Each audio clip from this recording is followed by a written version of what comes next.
మోకాల నొప్పులకు ఎటువంటి సర్జరీ లేకుండా ఎపియాన్ పెయిన్ క్లినిక్ అందిస్తున్న అత్యాధునిక చికిత్స. శాంతంగా చిక్కుడుకాయలు బెండకాయలు తరిగి పెట్టడం మొదలెట్టింది. ఫ్రిడ్జ్ లో ఉన్నాయని మర్చిపోయి మళ్ళీ కాయలు తీస్తుంటాను నేను. అలవాట్లేదు నాకు అట్లా. అప్పటికప్పుడు చేస్తాను. ఇదొక ప్రాక్టీస్. ఇప్పుడు ప్లాన్డ్ గా చేయటం ఒక పద్ధతి అయితే, ఏ ప్లాన్ లేకపోయినా ఏదో ఒకటి ఆ టైంకి చేసేయటం ఒక పద్ధతి. ఆ స్పీడ్ అలవాటు అయిపోయి అట్లా. నేను మా చిన్నకాయని చూసేదాన్ని జయ బాగా. మా ఆండక్క పని చాలా బాగుంటుంది, మంచి స్పీడ్. మా విజయకాయ పని కూడా చాలా స్పీడే. ఆండక్కది అన్ప్లాన్డ్ అయినా ఎంత పనైనా చేసేసే తీరనమాట. బాగా 5 ఏళ్ళు తనతో పాటు ఉన్నాను, వాళ్ళతో ఉన్నాను నేను. 6th to 10th క్లాసు మా చిన్నకాయ దగ్గర ఉన్నా. అందుకని బాగా దగ్గర నుంచి చూడడం వల్ల ఇక ఏ పని చేసేయటమే, చేసి అవతల పారేయటమే తప్పిస్తే ఇక వెనక్కి చూసుకునే పని లేదనమాట. ఇది అయిపోతాం, బ్యాగులు చదువుకోవటం. ఇప్పుడు ఇందులో నా చదువు లేదు కదా ఎక్కడ. అవును. ఒకవేళ నేను షూట్ లేకపోతే 12-12:30కి వంట అయిపోతే ఏదైనా ఒక పుస్తకం పుచ్చుకుని కూర్చుంటాను నేను. ఆ పుస్తకాల్లో కథలున్నాయి, వ్యాసాలున్నాయి, పాతవి పురాణం సీతగారివి ఇల్లాలు ముచ్చట్లున్నాయి, మాలతీ చంద్ర వంటలు పిండి వంటలు ఉంటాయి. తర్వాత ఏమో శ్రీరమణ గారివి మానవ సంబంధాలు, అలాంటి పుస్తకాలు కూడా ఇష్టం నాకు. అవి చదువుతుంటే ఏంటంటే నేను మాట్లాడడానికి నాకు ఒక కొత్త యాంగిల్స్ దొరుకుతూ ఉంటాయి. ప్రతిసారి మన యాంగిల్సే ఉండవు, నా ఆలోచనే కాదు. నా పద్ధతి ఏంటంటే ప్రతిసారి నేను కొత్తవి చదివినప్పుడల్లా నా ఆలోచన సాధారణంగా నేను నా ఐడియాస్ కొత్త దారులు వెతుకుతూ ఉంటాను, అందులోకి వెళ్తాను. అండ్ దాన్ని అప్లై చేయడానికి ట్రై చేస్తాను. అది నేను అందరికీ చెప్తాను కూడా. మనిషి నిత్యము విద్యార్థిగానే ఉండాలి. నా పందా ఇంతే, నేను ఇంతే చేస్తా, నా పద్ధతి ఇదే అనడానికి వీల్లేదు. అది ఆ పందా ఎప్పుడు కుదురుతుంది? మనం ఉప్పేసి కారం వేసి చారపడేస్తాను చూడు, అక్కడ కుదురుతుంది నీ సొంత పందా. కానీ లైఫ్ లో కుదరదు. ఎందుకంటే లైఫ్ ప్రతిరోజు ఏదో ఒక కొత్త దాన్ని మనకి నేర్పిస్తుంది. మనకు అసలు తెలియని ఒక కొత్త కష్టాన్ని మన మీద పడేస్తుంది. మందే కాకపోవచ్చు అది, చుట్టుపక్కల వాళ్ళది కూడా. ఏదైనా ఒక కొత్త సమస్య వస్తే how to deal with that అనేది మనకి తెలియాలి కదా. బుక్స్ చదవటం వల్ల చాలా విషయాలు తెలుస్తాయి, చాలా కొత్తవి టాపిక్స్ రేజ్ అవుతా ఉంటాయి. ఇది కూడా మాట్లాడొచ్చా, ఇది కూడా ఉందా అనే విషయం అర్థమవుతుంది కదా రమ్మ గారు. ఇప్పుడు పుస్తకాలు ఫోన్ లో కొన్ని యాప్స్ ఉన్నాయి, దాంట్లో నుంచి కథలు చదువుకుంటా. ఓపెన్ గా ఉన్న పుస్తకాలు చదువుతాను.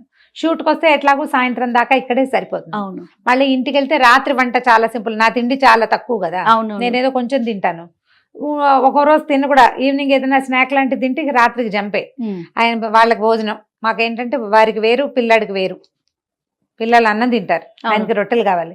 ఈ 2 చేస్తాను. ఇది ఏళ్ల తరబడి అట్లా అలవాటైపోయింది. ఏదో ఒకటే చేయటం లేదు. కాదు రమ్మగారు, ఎంత లేట్ అయినా మళ్ళీ మీరు వెళ్ళి చేయాల్సిందే వంట. రాత్రి 10కి వెళ్ళినా నేను చపాతీలు చేయవలసిందే. మేము ఎగ్జిబిషన్కి వెళ్ళి తిరిగి వచ్చి మళ్ళీ ఇంటికి వచ్చి చపాతీలు చేసుకుంటాం. అట్లా అయితే ఒకటి ఉంది, చపాతీల్లోకి కూరే కావాలన్న నియమం లేదు. బెల్లం పాకం, ఖర్జూరాల పాకం, అది కాకపోతే ఫ్రూట్ జాము, అది కూడా మా వారికి నడుస్తుంది. కాబట్టి కూర కంపల్షన్ లేదు కదా, రొట్టెలే కంపల్సరీ. పిల్లలకి ఏదైనా కూర వేపడో ఏదైనా చేయాల్సి. ఇవి ఏంటంటే స్పీడ్ గా చేసి పారేసే అలవాటు వల్ల ఇది కుదురుతుంది. అవునవును, అలవాటు వల్ల, ముఖ్యంగా అలవాటు వల్ల. తర్వాత సాయంకాలం 9:30 అవ్వగానే 9:30 మళ్ళీ అగైన్ పుస్తకం. మళ్ళీ 9:30 పుస్తకం పట్టేసుకుంటారు. ప్రతిరోజు 9:30కి ఏదర్ ఫోన్ లో లేదా పుస్తకంలో పెట్టుకోవాల్సింది. ఎన్నింటి వరకు ఉంటున్నారండి నైట్? 11. ఆ 9:30కి వచ్చే నాకేమన్నా కాల్స్ వచ్చినా, కొన్ని కౌన్సిలింగ్ కాల్స్ ఉంటాయి కదా, ఈ కౌన్సిలింగ్ కాల్స్ ఉన్నప్పుడు ఇక పుస్తకాలు క్యాన్సిల్. ఆ కాల్స్ ఏవో చూస్తా సొంతంగా. నేనే మామూలుగా ఫోన్ ఓపెన్ చేశాను అనుకో, ఎవరో మెసెంజర్లో ఐడియాలు అడుగుతుంటారు. ఇప్పుడు ఇలా ఉంది పరిస్థితి, ఏం చేయాలి, కొంచెం అడుగుతారు కదా. ఈ అడిగిన వాళ్ళకి సమాధానం చెప్పి కొంతమందితో ఎలాబరేట్ గా మాట్లాడాల్సింది వస్తుంది. కొంతమంది వాయిస్ మెసేజ్, ఇది వరకు టైప్ చేసేదాన్ని నాకు కూడా విసుగు పుట్టింది. పర్వాలేదులే, వాళ్ళు కావాలంటే ఎవరికైనా దాన్ని పంపించుకుంటారు. అలా అనుకుని ఇప్పుడు అందరికి వాయిస్ మెసేజ్లే. భలే హ్యాపీ అనిపించేస్తుందండి, ఈజీగా ఉంటుంది. వాళ్ళకు కూడా ఒక సాటిస్ఫాక్షన్ ఉంటుంది, అడిగాము అమ్మ ఆన్సర్ చేశారు అని ఒక సంతోషంగా ఉంటుంది కదా. సో ఇవి చేయటం. ఇందులో సెల్ఫ్ గ్రూమింగ్ కి ఒక పొద్దున 10 నిమిషాలు, సాయంత్రం 10 నిమిషాలు ఖచ్చితంగా కేటాయిస్తాను నేను. ఎక్సర్సైజ్ ఏదైనా ఒక చిన్నది. బాగా ఫుల్ యోగాలు చేయట్లేదు ఇప్పుడు, ఓపిక తక్కువ, విసుగు, ఇవన్నీ చేయలేక ఇవన్నీ ఎవరు చేస్తారా దేవుడా అనిపిస్తుంది. 10 నిమిషాలు ఖచ్చితంగా మార్నింగ్ ఎక్సర్సైజ్. మీ పర్సనల్ కంటూ ఉంచుకునేది మార్నింగ్ ఒక 10 నిమిషాలు, సాయంత్రం ఒక 10 నిమిషాలు. పుస్తకాలు అని కూడా నా పర్సనల్ థింగేగా. పర్సనల్ అనుకుంటారా? అంటే ఇప్పుడు కాదు రమ్మ గారు, మాకు వచ్చి చెయ్యకపోయినా మీడియా కాకపోయినా మీరు పుస్తకాలు చదివే పద్ధతి ఇదేనా పందా? మరి నేను చదవకపోతే నాకు ఇన్ని విషయాలు ఎలా తెలుస్తాయి? ఇవాళే తెలుసుకున్నానా? నేను ఏదైనా కొత్తగా తెలుసుకున్న మ్యాటర్ లాగా ఎక్కడ అనిపిస్తుంది. అనిపించదండి, అసలు ఆ ఆలోచనే లేదు. ఎప్పుడు పుస్తకాలు ఉన్నాయి జయ నా జీవితంలో. నా 5వ ఏట నుంచి పుస్తకాలు. నేను స్కూల్కి వెళ్ళడం మొదలెట్టడానికి ముందు నుంచే చందమామ ప్రవేశించింది నా జీవితంలోకి. ఎప్పుడు బుక్స్ ఉన్నాయి. పుస్తకాల వల్ల నేను ఎన్నో దొంగతనాలు పొరపాట్లు కూడా చేసే చిన్నప్పుడు. పుస్తకాలు పిచ్చి, అంత పుస్తకాలు పిచ్చి నాకు. మా ఇంట్లో ఉన్న పుస్తకాలు కాదు, అది ఎక్కడైనా పుస్తకం దొరికితే చదివేసేయటమే, అద్దెకి తెచ్చుకుని చదివేయటం, లైబ్రరీకి వెళ్తే చదివేయటం, ఎప్పుడు చదివే. మార్నింగ్ నుంచి ఇంకా 11కి పడుకుంటారు అనుకుందాం, మళ్ళీ రొటీన్ అంతేగా. ఇంకా ఇదే జరుగుతుంది, పెద్దగా మార్పులే మార్పులు. ఏదైనా బజార్ వెళ్ళటం, ఆ పూట సాయంకాలపు చదువులు గిదువులు ఏమి ఉండవు, ఎవరింటికైనా వెళ్తాం, ఆ పూట ఆ టైం దొరుకుతుందా మీకు? అది నా ప్రశ్న. కొంచెం తక్కువే చేయాలి కదా. నేను ఇదివరకు రెగ్యులర్ గా వారం వారం రైతు బజార్ వెళ్ళేదాన్ని. వారంలో ఒకసారి లేదా 2 సార్లు ఏవైనా కొనడానికి. ఎంతసేపు అమీర్పేట బాగా తిరిగేసేదాన్ని ఫ్రీక్వెంట్. నేను అమీర్పేటలో ఎంతమంది చూసుంటారో, అవునంటారు అందరు. ఇప్పుడు ఈ మధ్యకాలంలో అసలు నేను రైతు బజార్ టైం పెట్టలేకపోతున్నా. సంవత్సరంన్నర అయింది నేను రైతు బజార్ వెళ్ళి. పిల్లలే ఏదో హ్యాండిల్ చేస్తున్నారు, లేదా బయట నుంచి వచ్చేది. ఇక ఇప్పుడు కదా మనకి కోవిడ్ నేపథ్యం కూడా ఒకటి వచ్చింది కదా, దాంతో ఇంకా అసలు పూర్తిగా పోయింది. రెండోది, ఇప్పుడు నేను భయపడుతున్నాను కూడా. ఎక్కడికైనా బయటకు వెళ్తే కొంచెం జనం చేరటం కొంచెం ఇబ్బందికరంగానే ఉంటుంది. ఫ్రెండ్స్ తో వెళ్తే కొంచెం చికాక్గా అనిపిస్తుంది. అంటే ఎవరైనా పలకరిస్తే చికాక్ అని చెప్పడం కాదు, ఇది నాకే ఒక డెలికసీ అనమాట. నేను ఇలా జనాలతో గుర్తింపబడ్డము చాలా అద్భుతమైన విషయమే, కానీ నేను దాన్ని హ్యాండిల్ చేయలేకపోతున్నాను. అంటే ఫ్రీగా లేదనమాట, మొహమాటంగా. నా గ్రూప్ లో నాకు ఎంబరాసింగ్ గా అనిపిస్తుంది. మా అక్కయ్యలకి సంతోషంగానే ఉంది, కానీ నాతో వచ్చిన వాళ్ళు మా అక్కయ్యలు వాళ్ళే ఎక్కువగా ఉంటారు కదా, వాళ్ళు బాగానే ఉంటారు. కానీ నాకే ఒక చిన్న ఎంబారసింగ్ గా వీళ్ళతోటి నన్ను వాళ్ళ నుంచి సెపరేట్ చేసి. ఫ్యామిలీ మెంబర్స్ భలే, మనకన్నా వాళ్ళకి ఎక్కువ బాగుంటుంది. రమ్మగారు బాగా ఎంజాయ్ చేస్తారు. అక్కలు, మావారు కూడా, మావారు పిల్లలు కూడా బాగా ఎంజాయ్ చేస్తారు. మేము అక్కడ ఎక్కడికో వెళ్ళాం, గాన్గాపూర్ వెళ్తే అక్కడ వృక్షం కింద కూర్చున్నాం అనమాట. అశ్వత్థ వృక్షం చాలా బాగుంటుంది అక్కడ. అశ్వత్థ వృక్షం కాదు, ఏమనాలి దాన్ని, గుర్తు రావట్లేదు నాకు.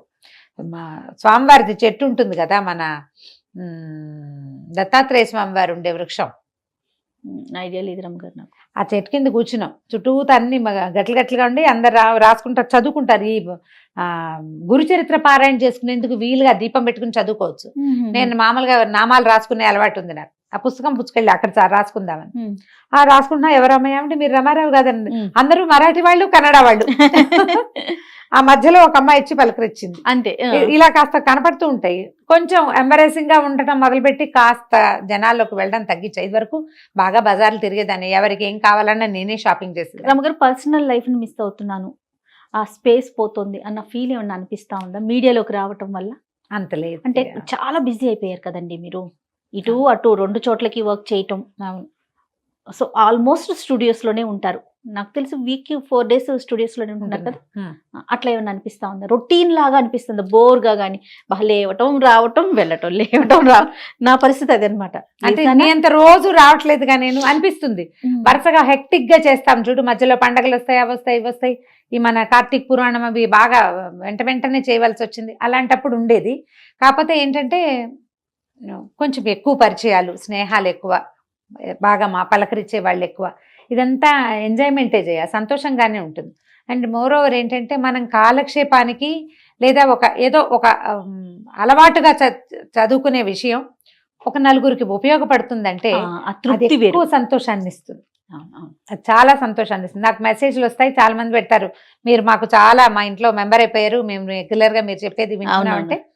నేను చెప్పగలిగే మామూలు విషయాన్ని సాధారణమైన విషయంగా నేను చెప్పేదాన్ని ఎవరైనా వింటారు, వాళ్ళకి నచ్చింది, అండ్ వాళ్ళ లైఫ్ లో అది వాళ్ళకి ఉపయోగపడుతుంది అంటే, ఏమిటి భగవంతుడు మన జీవితానికి సార్థకత ఇక్కడ ఇచ్చాడు, ఎందుకు పుట్టామో అనిపిస్తుంది జయ. జీవితంలో అప్పుడప్పుడు మనకి చాలా విసుకొస్తుంది, రకరకాల సమస్యలు ఇంట్లో అనుకో, అప్పుడే మన హెల్త్ బాగోపోవటం, అప్పుడే చుట్టాలు రావటం, మనం ఎక్కడికైనా వెళ్లాల్సి రావటం, ఏ పని మానగలిగే అవకాశం లేకపోవటం, అన్ని మనమే మోస్తున్నాం అనిపించటం. అలాంటప్పుడు చాలా విసుగ్గా ఉంటుంది.